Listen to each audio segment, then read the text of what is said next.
Welcome everyone to the FIGT Research Network seminar. Today we have a very exciting topic, brain, culture, and identity, to be brought to you by, Brain, Culture, and Identity Beyond the Third Culture Kid Paradigm by Richard Pierce, Dr. Richard Pierce actually. And Dr. Richard Pierce, I think some of you may have read his bio, but he is British and he's in the UK right now. And he has worked in the UK and the USA and researched in the Netherlands.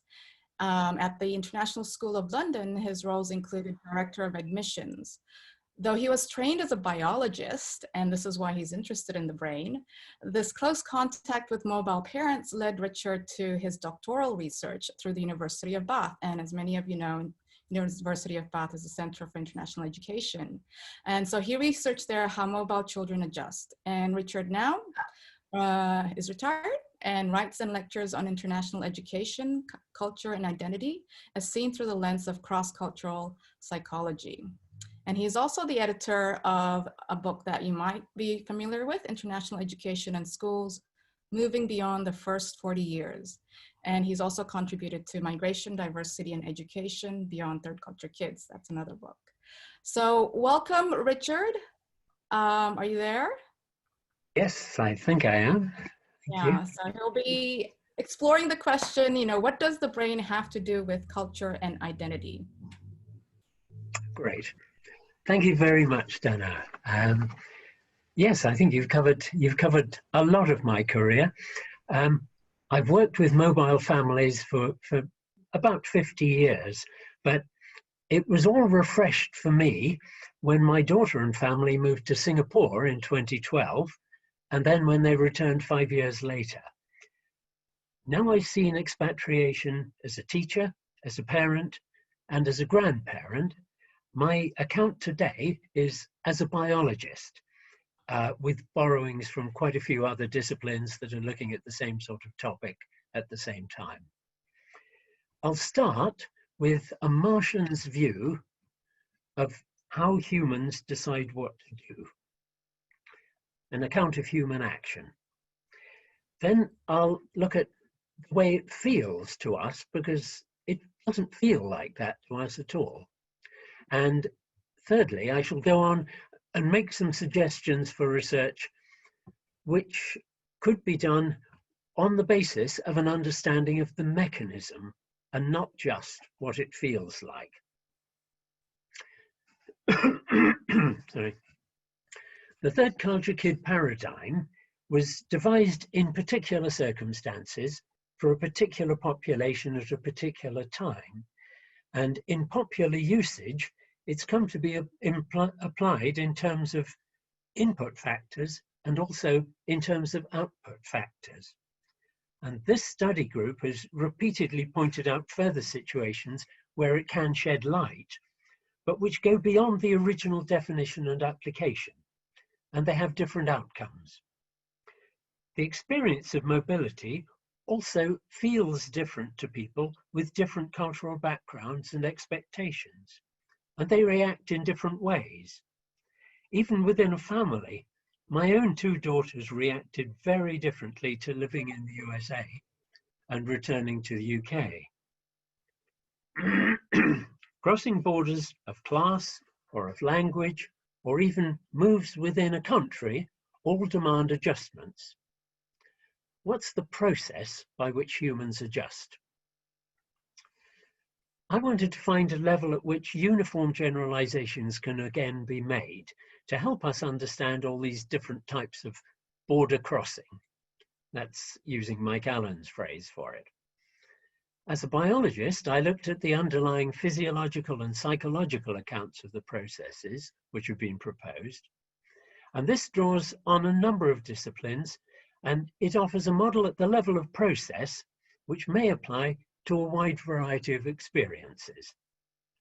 I reckon that we have novel experiences all our lives, and through them we grow into the people that we are at this moment. Even this webinar could help us to grow mentally. So the question is, how do human minds grow through experience of dissonance in the course of normal development? This is the Martian view of things, a look at humans from the outside. Mental processes are seen as being partly conscious and partly unconscious, so that we can only be directly aware of some part of our mind's operations. Daniel Kahneman's very helpful on this. We can also only talk about it in terms of the language that we've got from looking outside ourselves. So we talk about it in a material language, and that means that when we talk about what's inside our minds, we keep using metaphors or we keep using reifications. And a useful contribution comes from Jonathan Haidt, the book that I lean on quite a lot, The Righteous Mind. Reason, he says, is very much used to justify what intuition is already insisting on. And perhaps I should mention that Haidt's book, The Righteous Mind, was written with a look at presidential campaigns, let's say. And I think it has quite a lot of relevance at the moment. The neurobiologist Antonio Damasio points out that at the unconscious level, we, like all animals, can detect harmful conditions inside the body, and we can correct them by homeostatic reflexes. For example, temperature. This is all done by nerves which affect the activity of other nerves. They make them either more active by promoting a process, or they make them less active by inhibiting that nerve pathway. Some of these reactions are unconscious and they're automatic. Some of them operate through our consciousness. If our blood is cold, we generate heat automatically. The liver does it for us, and the muscles do it when we shiver. But we also have a bad feeling, which we call cold, and that makes us decide to put on more clothes. The conditions before and after, that's the unsatisfactory conditions, and the more satisfactory conditions later, are also recognizable at a conscious level. So that although things are going on unconsciously, we consciously feel aware of what's happening. And our lives are full of these gut feelings. They give us an indication of right and wrong. Cold feels wrong, gloves feel right. And these are fundamental to our decision-making system. These binary emotional indications can become attached to our memories of experiences, so that we remember experiences as being either good or bad because they have this marker, either the good one or the bad one. Damasio calls this quality valence. The valence tells you whether it's good or bad. A long time ago, the philosopher Hume, or the economic philosopher Jeremy Bentham, referred to these in terms of pleasure and pain. Bentham said that it was pain and pleasure which entirely controlled human behavior. Now, he was a bit of a behaviorist before his time, so we can move on from Bentham, I think. But we do know the experience. Good things feel good. A good bank balance feels good. Being in debt feels bad. Emotional feelings do this for us. And incidentally, there's quite a bit of research over the last 5 or 6 years suggesting that some physical painkillers are also reducing our sensitivity to social feeling. I don't know that this is yet, that acetaminophen has yet been pleaded in courts for reduced responsibility. I think it's only a matter of time before it is. But this is the purpose of feeling. The direction of behavior and judgment is the function of emotion. In his earlier writings, Damasio referred to these as somatic markers because the promotion and inhibition operate through the unconscious somatovisceral nervous system. So we can detect good things and bad things. And the first good that we respond to in our lives is the recognition of important other people from whom we can learn the ways of our community. Attachment. This is our first drive. It's love, it's affection, it's belonging, it's loyalty, it's group membership. This is quite a crude diagram that I've used for a number of years just to show where the school child stands and what changes they experience when they're uprooted from a school in one country and moved to another one. You'll see that there are little arrows joining all of the characters on this diagram. They don't just link the child to their social context, they also link the social context. And we tend to make the supposition that where we were before we started out, everything was hunky-dory. Everybody understood everybody else.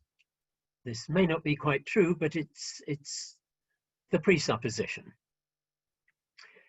Now, how do we acquire a full set of ideas of what's right and wrong?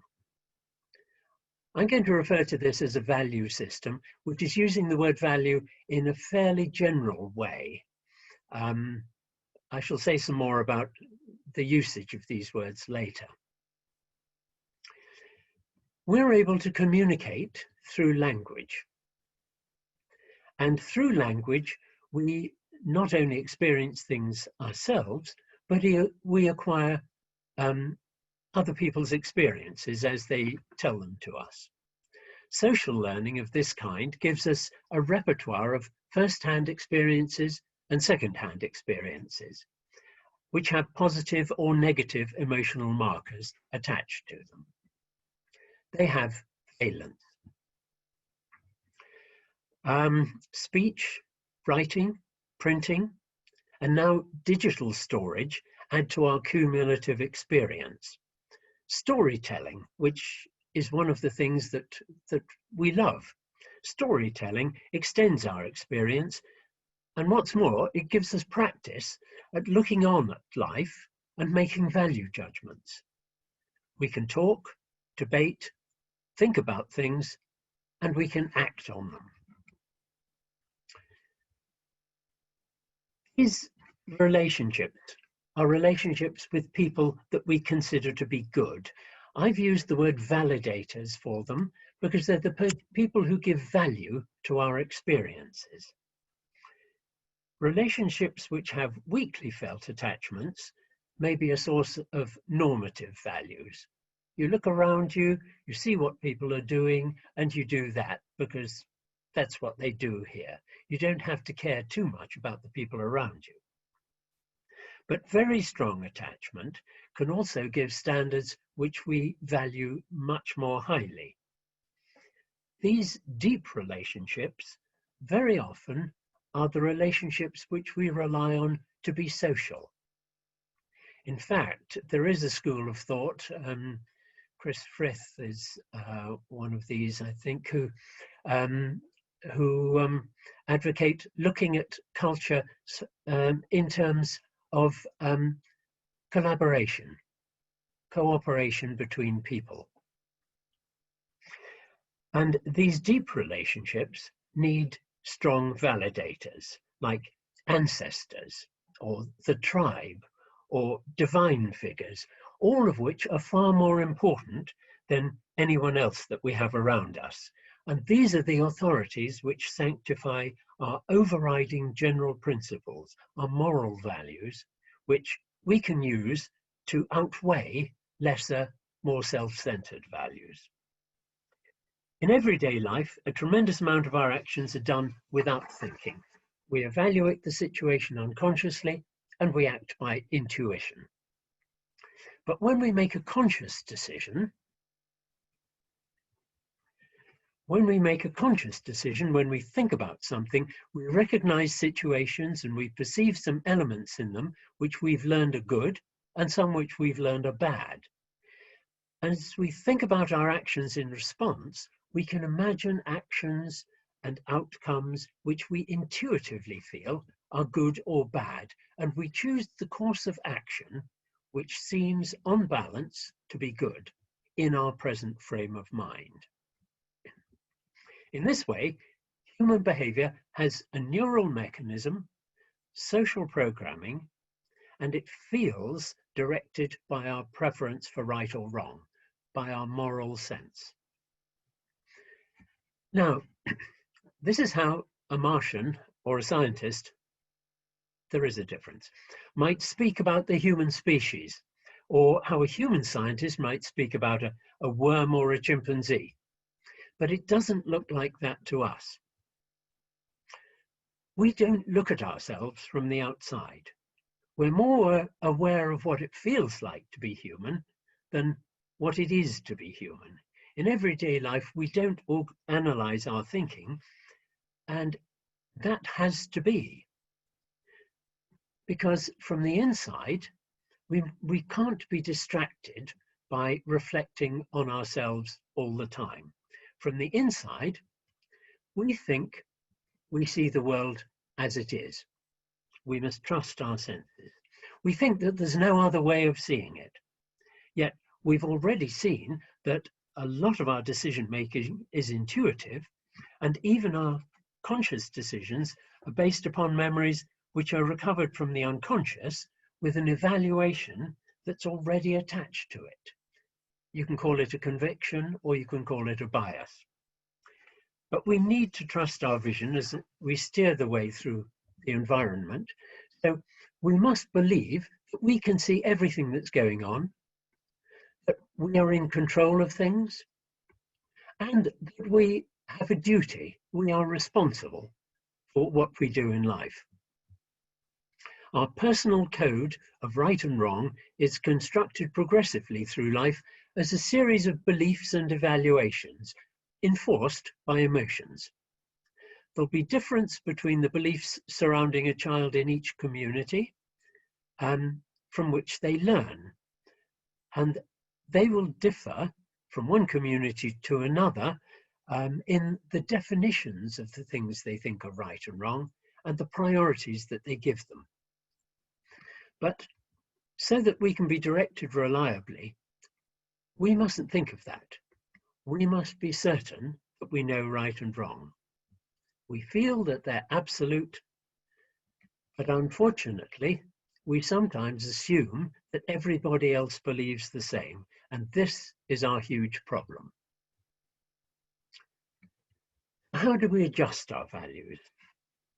This is what confronts somebody who's made the move which could qualify them as a third culture kid. First of all, we add memories, and those memories come with valence. We associate them with existing memories and test them out, see whether they fit. We compare the evaluations. Do we see things the same way as people do around here?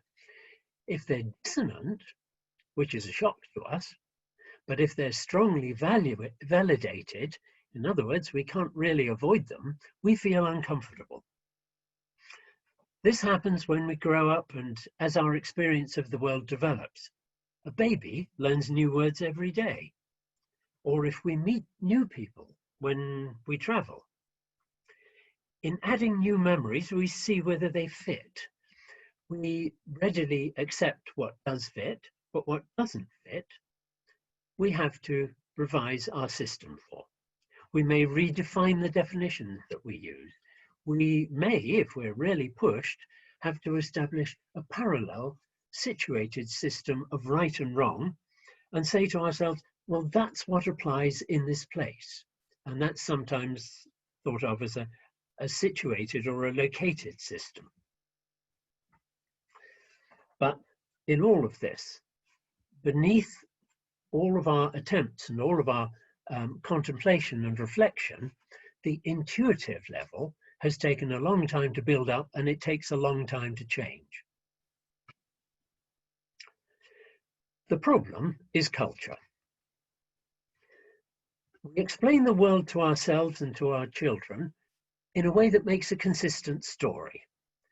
But that story is a story that we tell in terms of facts and evaluations. We tell the story about how the world is and about how it ought to be. We talk of these descriptions and judgments as the culture of our society. Culture is not a preordained formula for admission to a certain country. It's not defined by passport or parentage or by skin or flags. It's a set of ideas about what is normal, about what works, about what is currently agreed in our particular socially interacting community. We play our parts in ways which we think will please the people who taught us. One moment. These are validators. These are the people whose judgments we accept. They supply the models which we choose to imitate. They give us the idea of ourselves as we ought to be, and this gives us our identity. But rather than talking about having an identity, which is a reification, it's more accurate to say that we compare ourselves with the model we associate with at that moment. We're identifying with that image. It's an action, not a property. When we move to a new community, we meet people who act differently, and they dictate the norms in that situation. But the mental model with which they identify is not the one we have in our mind. That makes us feel that we are wrong. In time, we may come to respect them, and we may acquire elements of their culture. But worst of all, we may go home to what we thought was our community and find that our home values, which we've been treasuring so long, have changed while we were away. And this is the original TCK experience. The object of transition procedures is to reach a situation in which as many things as possible fit into a value set and feel positive. The TCK community speaks of being a member of all cultures and of none. One way to become comfortable is to create our own social location and community and identify with that one and say that we are normal in that. And that has been done by adopting the community title of Third Culture Kid. And we know how much relief that has brought to so many people. But what about research? What I'd like to do is to start by summarizing these perceptions of looking at culture and identity in functional terms, and then take a look and see how we can operationalize them. It's a very wide generalization, this pattern. It tells us very little about individual cases, but it does give us a framework for critiquing any research method that we might consider. To start with, I suggest that terms such as culture, identity, and values have been used so widely that they're dangerously ambiguous. Did I already? No. I shall, in a moment, show you, give you a reference to a tremendous article, Critiquing Identity, by Brubaker and Cooper. I would recommend that anybody who's contemplating research which involves using the word identity reads Brubaker and Cooper's article, because if you pass that bit of guardianship, you're definitely well placed. It's a very fine critique. In fact, I have written suggesting that we dispose of the words culture, identity, and values and replace them with other ones, but it's hopeless. I know that's not going to happen. They're terms used in the literature. We have to use them because research has to be related to previous work and previous conceptualizations. But there is a lot in the meantime to be gained from looking critically. I perceive culture as the compendium of shared beliefs and evaluations which have been socially acquired within a community. That community is not necessarily a nation or a defined group. There are all kinds of groups which could qualify as a community and may have distinct cultures. Identity. Identity is the reference one makes to images of persons, groups, or images of oneself when recalling the shared beliefs and evaluations which culture is talking about. Identity is the people we refer to. I sometimes think of it as a mental pantheon. Values. Values are those beliefs and their valence forming a consonant set of values which are progressively accumulated and which we draw upon when we decide how to act or how to judge something. There at the bottom is Brubaker and Cooper's reference. I don't know, I'm imagining that these PowerPoints are going to be made available. I left all the references on them, so I hope so. Crucially, and this is what makes things really difficult, we don't simply act according to our values, which was the assumption of behaviorism. We interact with the world. We employ a set of values which at that time we feel is called upon, but we shift the position, we shift our role to one which feels most comfortable at the time. And our perception of the world also changes according to the position taken by the person we're interacting with. If you think of an interview is not a way of reading dials or taking down figures from a screen. It's a personal interaction between two people. As a result, any psychological research on choices struggles with variables, masses of variables, variables in situations, in perceptions, in communal expectations, in priorities, in the salience of them. The signal to noise ratio is bad. I think on a previous occasion, I referred to humans as non-Newtonian. It means they're not billiard balls. We don't go where we're pushed. We're interacting all the time.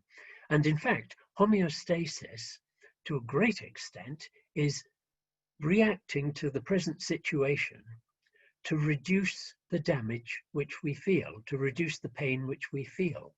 So an essential part of our nature is that we change our situation, we change our values according to the situation in which we find ourselves. This makes things difficult. I propose to look at lines of research in three different ways. If two people disagree, then a good way of analyzing the disagreement is, I think, these three questions. First of all, what are the different perceptions? What is the other person saying? You look at perhaps the social imaginaries of two, You look at the values which the person is using, the constructs which they're using, the way in which they're making sense of the situation that they see, because it clearly isn't being made sense of in the same way as one is oneself. The second point is that there are different identifications. If we disagree with a person, the other person has different models in their mind. So it's not surprising that they see the world differently. And this is an answer to the question, who says so? It's a question that teachers have had from teenagers for a very long time. And the third thing is, and again, this might come back from the teenager, so what? How much does the difference of opinion actually matter? Is it a teacher at a school which has a uniform making a tremendous fuss about it? Or is it, oh dear. We had a terrible time at a school I was at once because we had a uniform, and we had quite a lot of students there of many nationalities, quite a few from Japan. We proposed getting rid of the uniform. We thought that would please people because clothing, so what? It's an individual thing, it's a personal thing. The Japanese parents made representations because they said it really matters to us. It's a tremendous help that there is a formula provided. We know that we can be right immediately. And it's very important. We accept school uniform, it's a long tradition. So we were saying, well, it's a trivial thing, but it wasn't trivial to everyone. Bearing those in mind, I'd like to look at some possible lines of research. First of all, if we look at what people are saying, if you look at the social imaginaries, social imaginary, a term of the sociologist Benedict Anderson, meaning those concepts, those words, those concerns which applied within a society, the things that people talked about, the things that people had in mind. If you can look at the social imaginaries of two societies, it would be very interesting to see not simply what items are present in one and not present in another, but how they differ in definition, how they differ in associations. What is the significance? In that last case, what is the significance of school uniform? And also how they differ in their binary valence. I think we were between US American influence and Japanese influence over the matter of school uniform. It's very difficult because one was good and one was bad. But usually differences between communities are more subtle than that. Or how can we communicate better to clarify value systems? Because we work through language, and most of us, I think, present at the moment, would be working in English. Many of us would be applying, would be creating questionnaires in a first language, which are going to be answered in a second language. To check on this, sometimes back translation is used. But does that really cover coincidence of meanings? We know that there are a number of terms and concepts like gezellig, philotimu. There are lots of concepts which just aren't reckoned to be translatable. How does language competence affect the salience of validators? We know that if we're in a country which speaks another language and we hear our own language, suddenly there's somebody we must listen to. Now, does this apply to validators? Is it possible for somebody to be a validator? And I'm thinking here possibly of a school teacher, but there must be plenty of other examples. For those who are not very good at the language or not comfortable with the language or even dislike the language or find that the language has negative implications. I mean, linguistic politics is a very serious matter in many countries. Immigrant mothers. In the UK, 25% of the births for the last couple of decades have been to mothers who were born in other countries. Now, immigrant mothers surely will use endearments to their babies in the first language in which they heard those endearments. Will that go on? Will that go into a second language? These are not just words.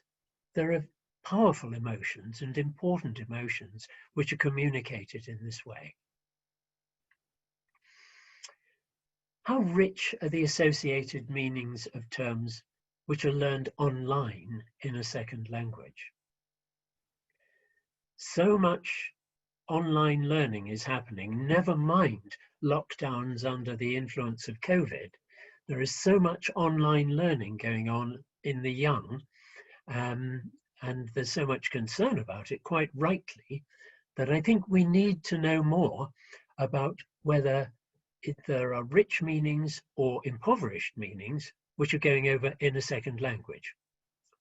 And given that international schools, according to a recent survey, within about 8 years, international schools around the world which operate in English are going to take in as many new teachers as, well, they would take in 50% of the national production of new teachers in the UK, Australia, Canada, New Zealand, and the United States.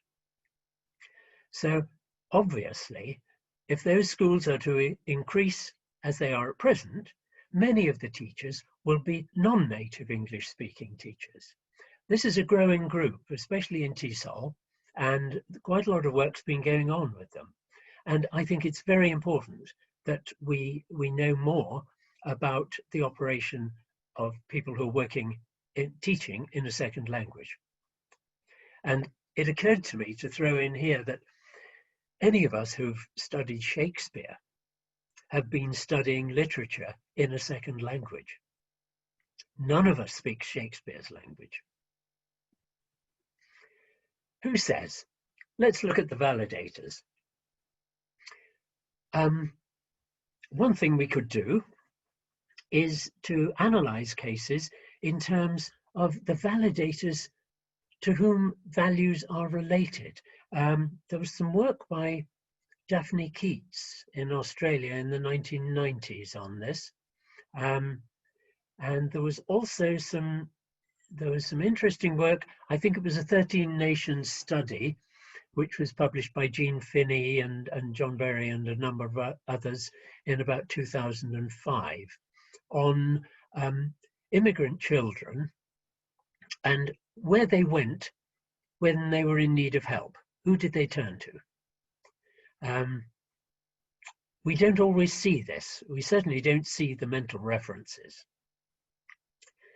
Now, culture doesn't equate with countries.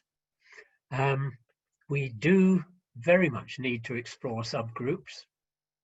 And I think this is where Danau's book is the beginnings of a new discipline, because the politics, the linguistic and communal societal politics of international schools is desperately under-researched.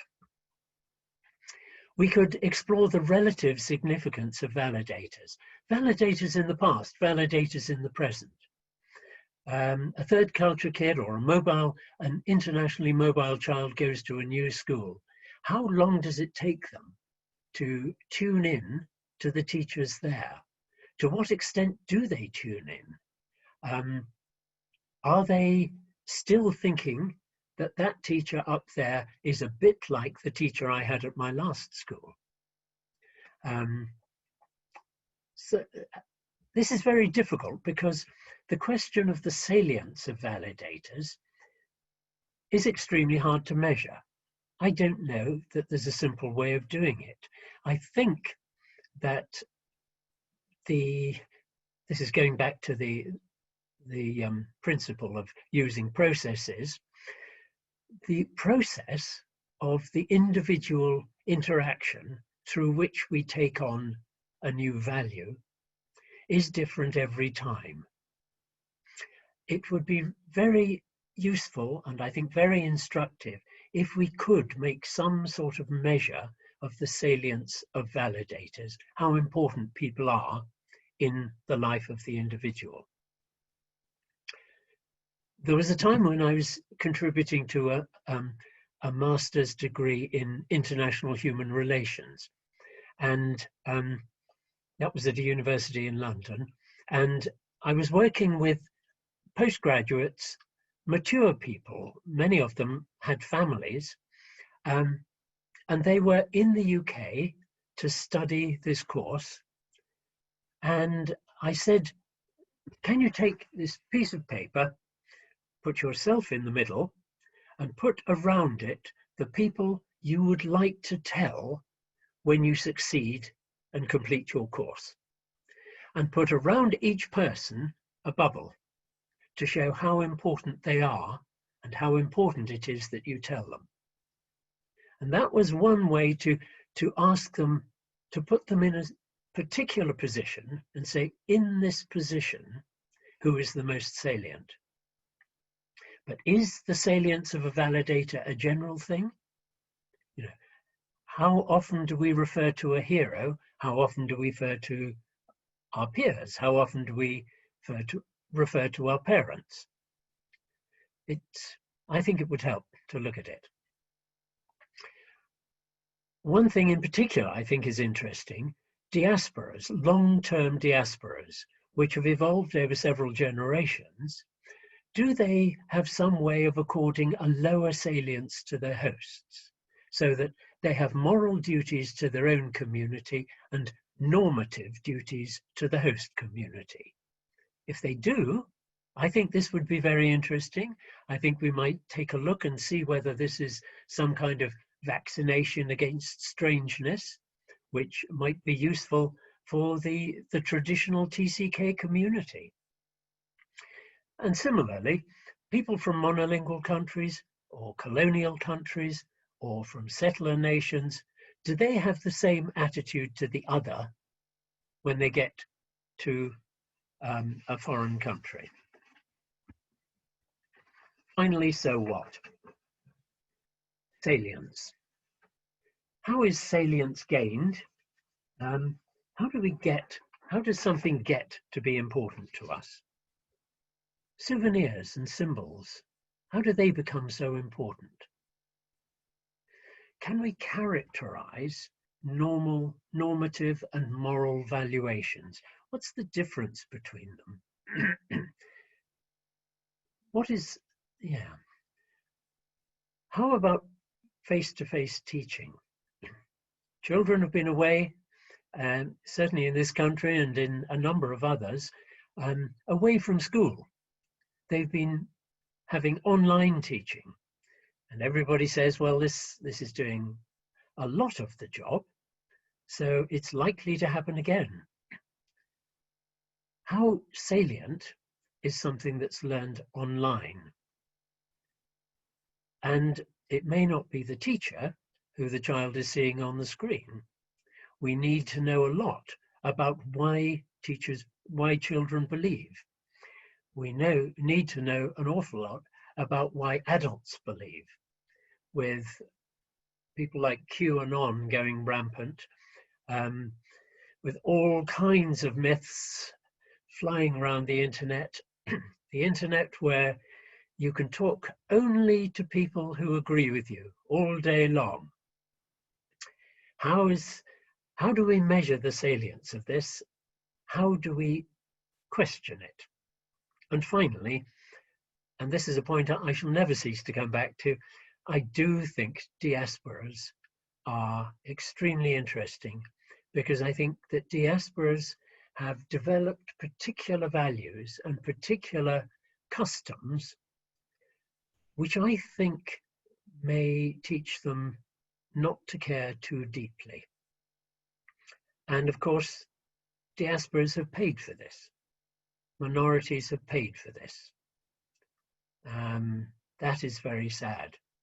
But I think we need to know about it before we can deal with it. That's my presentation. Thank you. Thank you so much, Richard. Thank you. Sarah, can you unshare the screen? But thank you, Richard. So we'd like to open the floor. We've got about, I think, just over 40 minutes. And you know, it's so refreshing to, because we hear a lot about psychology and culture and identity and maybe social sciences, you know, anthropology, but never about, you know, biology and how that affects our identity. So I found this really refreshing. And so thank you very much, Richard. And we'd like to open up the floor to questions. You can either raise your hand by clicking on the participants icon at the bottom. When you click that, you'll see on the right side, 3 buttons says invite, or sorry, it'll say raise hand. So you can click that and raise hand and the blue hand will go up, or you can type in the chat box and we'll ask you to contribute. Yeah, who would like to start? I see Anastasia has a few questions. Are you still here, Anastasia? Yes, I'm here, Danau. First of all, Richard, I have to say your lecture today is very Salience. I didn't blink for 25 minutes. Oh, sorry, I blink, but I mean, it's really nice the way you walk through the logic behind. And I'm very glad that I asked for this time off from work to listen to you. I have 2 questions. One is about tabula rasa. I would really like to know your opinion on that. As psychologists, of course, we all know about the nurture and nature, but is that really such a thing as tabula rasa? Do we really born empty? My second question is a little bit relative to our TCK. What do you think of this global citizenships issue? That we I think as a generation understanding the importance of no borders, but in the same time, we will also gonna face a lot of clashes in value systems. Thank you. Right. First, the tabula rasa. Yes. I think there's an area here which is only just reappearing. There's an oscillation. There's a swinging of the pendulum between nurture and nature. I think at the moment it's swinging back towards nature a bit. In my own reading, for example, if we look at the idea that there are fundamental innate moral values, I think there's growing evidence from different pieces of research with different communities that there are innate topics of concern, so that there may not be innate moral values, but there are certainly innate moral concerns, and the moral mechanism, that's the way that Mark Hauser treats it, the moral mechanism, the mechanism for setting up moral values with very high validation, does seem to work around certain moral foundations. Leung and Bond have worked on this in Hong Kong. Oliver Curry and others at Oxford have recently been saying that they're charting this with a better empirical basis. Schwartz and Bilski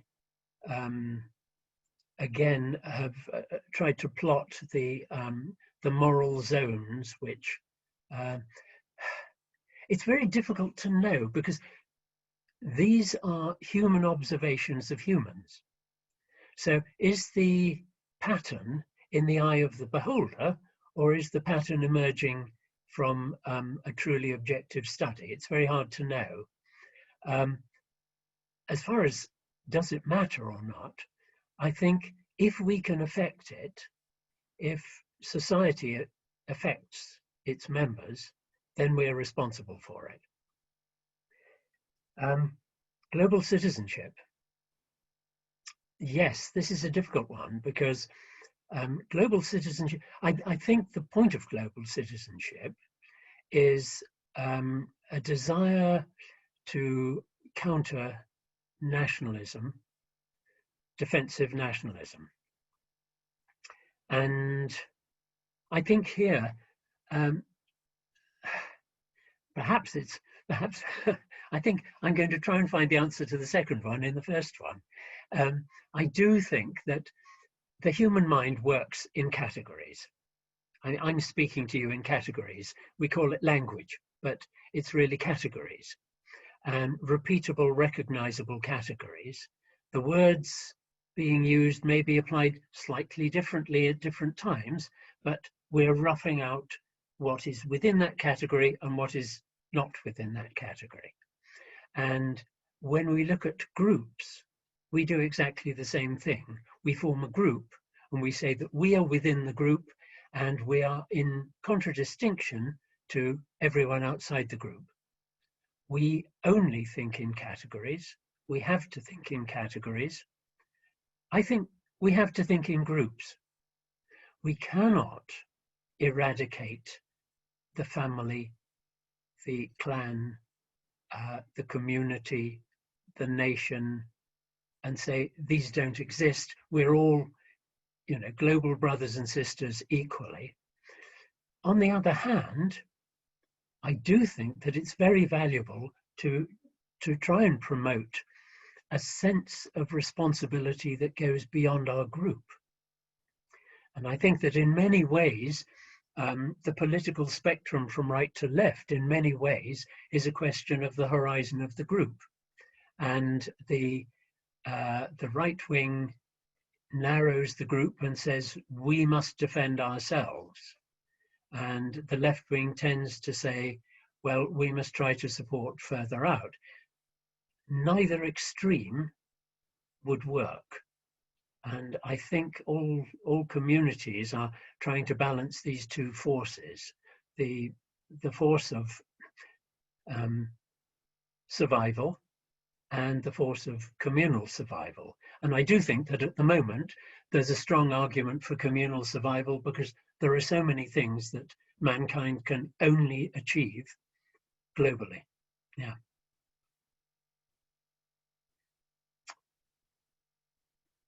Thank you, Richard. Anyone else has questions? I think, Ruth, did you have a question there?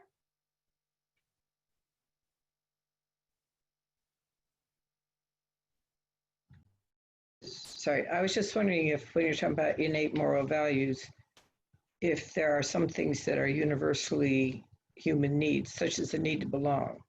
And part of the way we find that belonging, I think, is, as you say, we define our group and we define the way that group works. But it seems to me, I could be wrong, but that is a universal human need, no matter whether you're in a village in Africa or you're in any other place, New York City, wherever it is. So I'm just, I guess, clarifying my understanding of what you're saying about it. Would that be a moral value, or how do human needs come in there? Back to the tabula rasa, that, at the beginning, that is a need. I mean, that's why the kid wants to be held by mom and all that. Just wondering. Yes. Well, I said, I put this as the initial, the first drive of the child is attachment. Yes, I agree.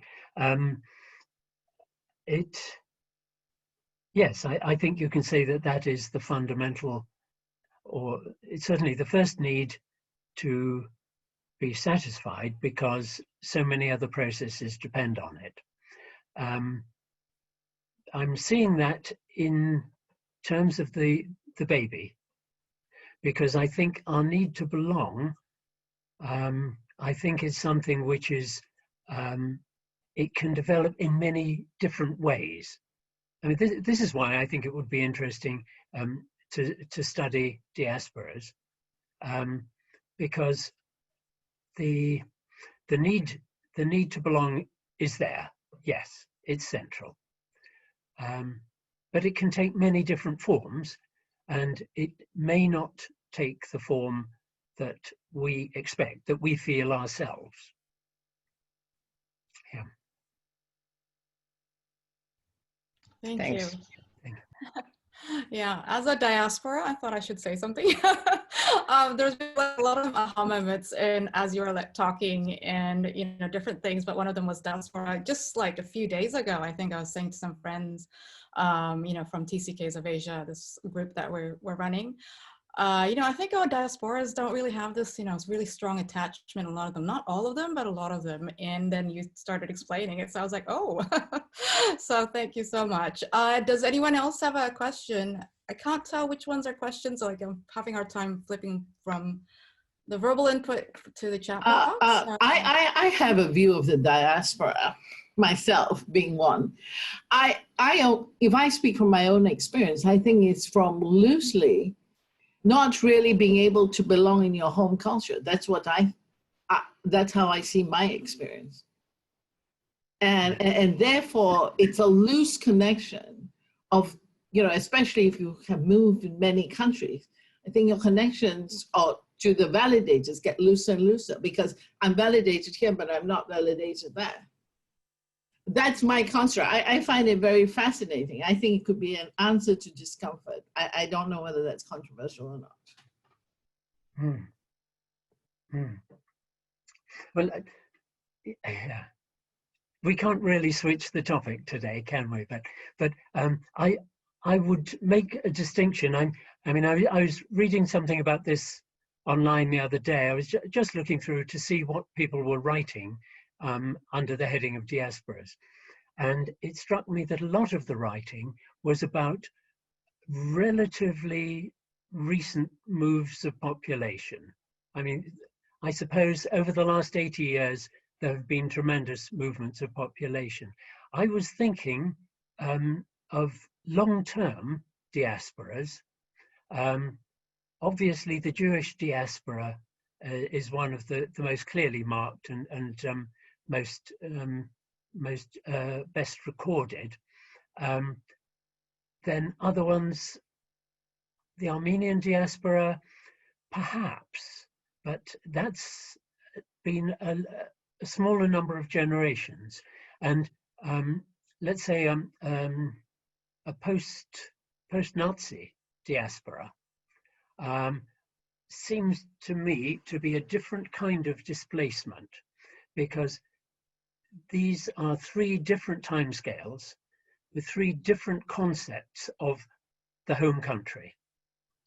And more symbolic in one case, partly symbolic, but vested in my grandfather was born in the second case, and in the third case, perhaps even within people's lifetimes.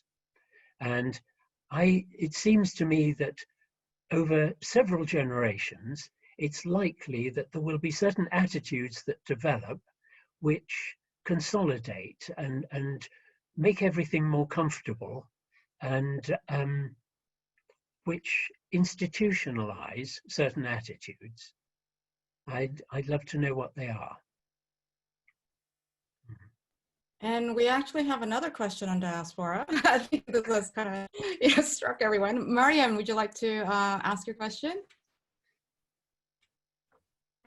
Hi, Danau. Hi, Dr. Pierce. I'm a little confused and blurry on this myself, and I must put a disclaimer. I'm not a researcher. I'm currently teaching, and this crops up from there.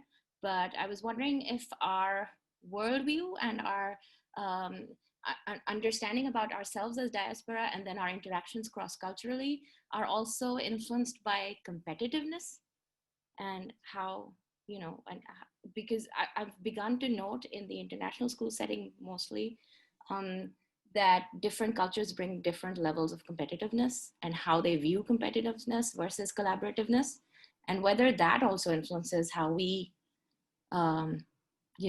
we define ourselves as diaspora.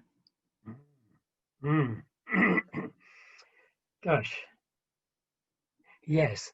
I think I'd like a moment to think about this, because I think this is a very rich area. There's competitiveness within the community, and there's competitiveness between the individual and the host setting, and there's competitiveness between the diasporic community and the host community. which of those three are you thinking? Are you thinking ambition? Well, also the understanding of ambition. Like I said, this is something that's just beginning to crop up in my head. In my training work and in my teaching work.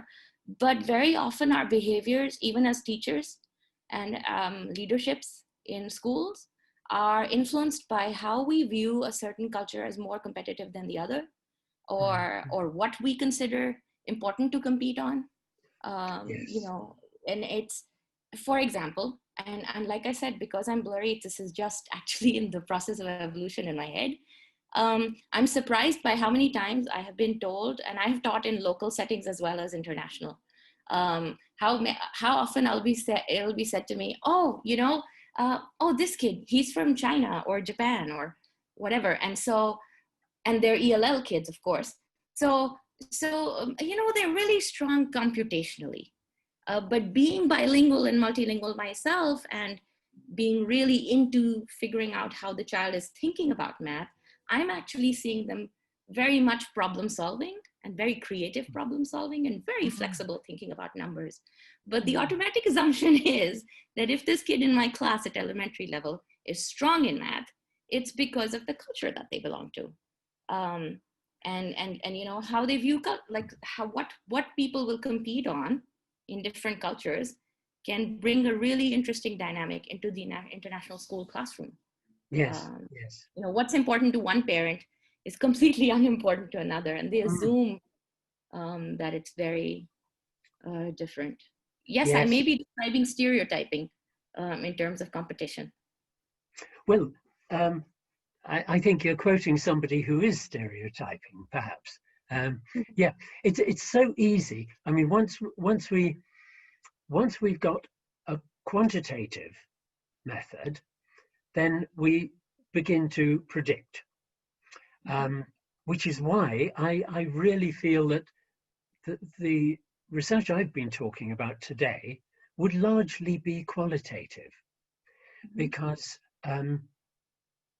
well, for a start, quantitative research at the moment is under very, very sharp inspection from the replication movement, and some of it's producing very interesting revisions. But as for there are all sorts of very useful bits of quantitative research which give us an idea of where to look. But the problem with stereotyping is saying, well, this child is from somewhere, therefore they will be like this. It doesn't work down to the individual, obviously. But I don't think we should throw it away, because what we do, I think we learn two things from some of that research. One is that certain things, as you say, are topics in that community. They're part of the social imaginary. I would say that when I was doing admissions, there were many families, many non-resident Indian families, who would say he or she is very good at maths. And I mean, that is a concern which is widespread within a community, more widely spread than within the community, the one community that I know. So that's my comparison. But spread on a certain spectrum, so that there are people with a certain background coming from broadly a certain community. Within that community, there will be certain concerns, and perhaps they may be more competitive in certain areas than another community would. It doesn't. It's no good to. It doesn't tell you about the particular child who's sitting in front of you. That's something that your expertise as a teacher tells you. But as for competitiveness as against a more sort of fraternal, collaborative view, I think the institutions choose to promote either one or the other. And I think there are some institutions which have their own standards, and no one school is going to be as peace and love and global citizenship and as competitive mathematically as another. They're going to differ in these qualities. And I used to think that there were good schools and bad schools, but now I think there are schools who who state their aim honestly, who understand their own aim, and who work towards it. And I think you as a teacher you will probably have your own personal views about what you should be teaching as well. Thank you, Richard. Thank I don't think you. we have to answer all the questions. It's like yeah, we can leave it open-ended. And we have 2 more questions, actually. Teru Clavel, did you want to ask your question? I saw that you had your blue hand up for a while. Are you still here? Hi, yeah, I had it up and then I kind of lowered it. It was based on what Miriam just said. But so I wrote a book on third culture kids, basically. It was published with Simon & Schuster last year. It's called World Class. Authors don't make any money, so please buy it if you hear me. It's called World Class. But I raised my kids in the, and I have a background in comparative and international education. I raised my kids in the public schools of Hong Kong, Shanghai, Tokyo, and then Palo Alto, California. And now we're back in New York City. And I wish I had read more about third culture kids, I guess, before I left. And frankly, when I left New York in 2006, I got all these gifts on third culture kids and I didn't know what they were. And I was kind of offended. I said, oh no, this means I'm going to set up my kids to fail, because I wasn't familiar with the concept. But now looking back on it, aside from wondering if I screwed up my kids, I'm living in New York City right now. And I don't know how many people right now are in New York or in the US, but you know, the country, I'll just be very blunt, I think is very screwed up right now. And we have all kinds of social discord. And it's astounding to me that I live in a city with hundreds of languages spoken, first gen, second gen, a city of immigrants. I believe obviously in global citizenship. In part, that's why I was so keen on raising my kids overseas. But I mean, I don't want to get this into a political conversation, but you have so much experience and a wealth of qualitative, personal, professional experiences. How do you make sense of a nation that is a first world economy, has so much diversity, yet, you know, you talked about a monolingual country. We are multilingual, but we are monolingual in the school system. We have a majority culture here that doesn't represent very soon the majority culture, which is multi-ethnic. And so I guess what do you think about that? Because I'm stunned by this idea that I can talk about international education and most people in this country don't know what that is. Or when I talk about global citizenship, it's not something that's taught in the schools. It's not a part of the curriculum. So I guess it's more of I don't know what my question is, but I would love to hear your thoughts on any of that. You touched upon it briefly, I believe, with your last slide, with what's going on in the world right now with remote learning, but I would love your thoughts. Okay, very quickly, because your thoughts are huge and endless. I mean, it really, it's the political system and everything. Just for a little comparison, I'm in a small country. We've got a population of 65 million. I've spent most of my life in a small-scale diaspora, because I come from this part where I'm sitting now. I'm sitting on a bench here, which is probably 200 years old. Grandfather clock there, which my family has had since it was made in 1780. I sing with a choir of local workmen, retired clay miners, one of whom has only been to London once, and that was in order to receive a medal from the Queen. Around here, the idea that the world is so diverse, the idea that the country is so diverse, the idea that one baby in 4 born in this country is born to a mother born outside the country. I mean, that is foreign to them here. And yet, around the coastline, and I'm very close to the coast, something like 4/5 of the houses belong to people who don't live here. And so the mix of cultures, from the centuries-old tradition to the incomers, to the cities from which the incomers come, which are truly multiracial cities, often making a mess of it, but sometimes getting it right.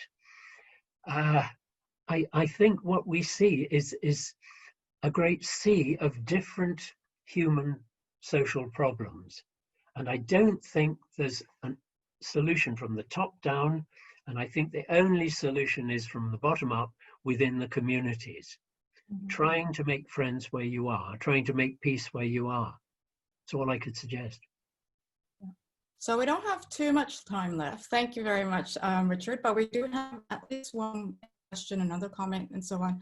So Danish, sorry, I can't pronounce her name, Danishta. Would you like to ask a question? Which I think is quite relevant to the presentation. So. Yeah, thank you, Dr. Pierce, for your presentation. It was really insightful. I just have one question is, do you think we can redefine our need to belong in our relationship towards culture? And by that, I mean our attachment to particular people and cultures, which is learned and aims to create differences rather than focusing on commonalities, globality, and the oneness of humans. Just looking at the way that the world's going on right now, is just trying to redefine culture, especially the way that you spoke about it, the way the term itself has become a bit wishy-washy. And I'd like to think that we as a human race can be one culture, or like something of that, and we feed off one another's culture. But yeah, sorry, that's my question. Right. In our everyday lives, we, in different parts of the world, in different parts of the economy, in different parts of the world, we're faced with such very different challenges. I find it hard to see, well, as I've put it, a set of values, a set of communal values, which are equally useful to all of us. So I think we should strive towards worldwide validity of claims. But I think in our everyday lives, it's difficult to find something which is some rules for right and wrong, for what to do, what not to do, what choices to make, which I could suggest to somebody in a low economy situation in a very much less developed country. I think, in a way, I think it's a great luxury to be comfortable enough in our own lives to be able to think beyond our own lives. I think that's wonderful, and I think it can produce good things. I think we're a long way at the moment from suggesting that there are values for world citizenship. But I think to search for them, I think, is an entirely worthwhile thing to do. Good luck. Thank you, Richard. It's not a lot of help. And going back to I have a few comments actually. Going back to the topic, the title of the presentation, Brain, Culture, and Identity Beyond the Third Culture Kid Paradigm. I gotta say, again, going back to diaspora, that was a really interesting point you made, that you know, this sense about the diaspora being detached and maybe for survival's sake. And I feel like I see that in third culture kids where, you know, they don't attach locally. And, but then there's this tension of, you know, maybe they're doing that to survive because, you know, the international school community often becomes the community, and they don't really explore locally. Not all, obviously, but I mean, a lot of people like that. But then that ends up being the cause of this sense of belonging nowhere, because they haven't had the time or haven't been taught how to attach locally with locals and so on and so forth. And so I don't know if I have a question there. I just feel like there's a tension that just sort of that up, and I find diaspora comparison really interesting. Yeah. No, I think you're absolutely right. I mean, this is, we see people doing this within the one generation. We see them learning not to worry too much about fitting in. So it's really nice to meet other people who have the same short-term, immediate friendship at a certain level, but only to a certain depth, probably. And what intrigues me is whether this way of dealing with otherness, which expatriates, third culture kids do develop, whether that becomes institutionalized into a shared communal value. And I think of people like Peranicans, perhaps, in Southeast Asia. You know, there are certain customs which are very inward looking in a way. And in some ways, the input has been fairly random. It's not necessary. It's not like a colonial country that goes out there and takes foxes and then takes horses so they can hunt the foxes. You know, it's a question really of, we know that individuals can get used to otherness. Can communities get used to otherness? That's my question. Yeah. Thank you. If anyone else has like burning questions, please put your blue hand up. Otherwise, anyone else? Because I actually have quite a few more comments actually. Okay. No? Yeah, my other comment would be the one you talked about, how the validator, I think you mentioned, you know, the good and the bad, and we're always trying to go for the good, and you need these validators, you know, the who says so.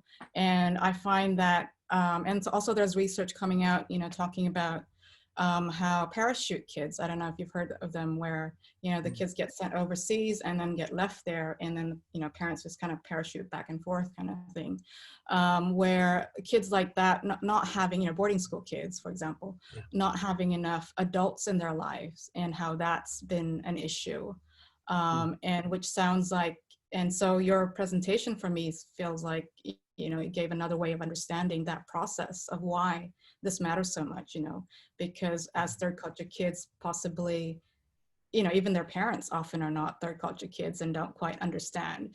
And so not having that sort of validation of your own culture from your own culture. And I think that matters a lot. Yeah. And speaking of social imaginaries, there's actually a book coming out next year called Global Imaginaries by Heather Meyer. So she was here at the Graduate Roundtable a couple months ago, and it's not coming out yet, but I've read a little bit of it, and it's quite fascinating because this is exactly what it talks about, where, you know, international school communities creating these global imaginaries sort of to survive that expat life. Yeah. Anyone else have any questions? We've got 8 minutes left. Or comments or contributing to the discussion. T, are you still there? I don't know what your name is, it just says T.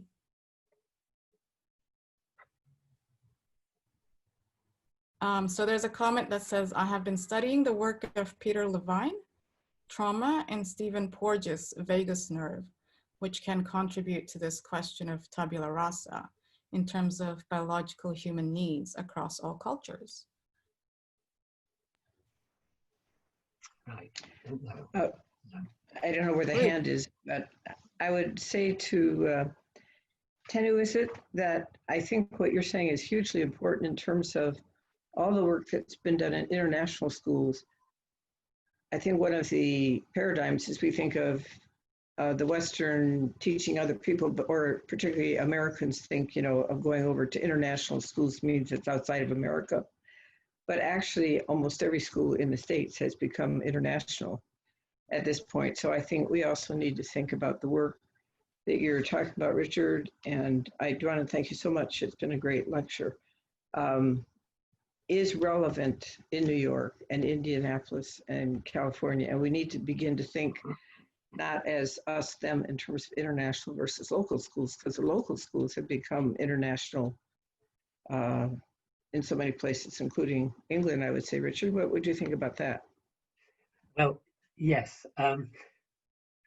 For quite a while, a lot of the urban schools in the UK have said, we have 50 languages at our school, and far more than in some of the international schools. I'm afraid I'm gunning for culture, identity, and values as overused words. Next in line is international, because I think, for example, let's start with the universities. They talk about international students. An international student is somebody who's just stepped off a plane from a country where they've spent their entire life and they are lost in a foreign country. I think I'm starting a campaign to bring back the foreign word, because the feeling of being foreign, I think, is quite important. When I was researching in the Netherlands, I ended up staying with friends, very good friends. Are you there still, Bernadette? Anyway, she was earlier on. And initially, I didn't. Initially, I went to a cheap hotel in Amsterdam to stay because I wanted to feel the foreignness. And an international school can be defined many different ways. I think that ISC says that it's something like a school which is teaching in a non-English speaking country, teaching in English, or which is teaching a curriculum which is not that of the country. So there's something in that concept, that's the capital I international school, about the intention and the methods of the school. The community within the school, well, we've got a lot of them in the UK. We're not used to being an immigrant country. We're not good at it. There were periods, I mean, the mid-19th century in the USA was probably a much, much better immigrant country, a receiver of immigrants than we are now. But we are receiving populations that we are teaching, we are trying to learn how to accommodate them within the community. But they're being accommodated, I think, largely on the basis of assimilation. If we go to John Berry's matrix, largely assimilation, to some extent integration. There has recently been quite a bit of work done on communities suggesting that integration may not be the noble, successful project that we thought it would be. But to say that a school is international because it's got children speaking 50 different languages, I think is to make a different statement from the statement of the international schools, that's all. Yeah. Well, thank you very much. We've got, thank you so much. It's been fascinating, and I think all of us enjoyed it very much. So thank you, Richard. And also thank you all for coming and contributing to the discussion and listening on. We really appreciate you. And we will be having the graduate roundtable next on November 6th. So if you're interested in more research, please come to that. We'll be advertising it on our Facebook. I think there's a link to our Facebook somewhere. Sarah, if you could get that, maybe. I'm not sure. Otherwise, Google FIGT Research Network on Facebook, and we're there. We've got a page and also a group. So we'll be advertising there and also on the FIGT website. And once again, if you're interested in becoming a member, please visit the website. And if you need any books on expats, third culture kids, buy it through FIGT.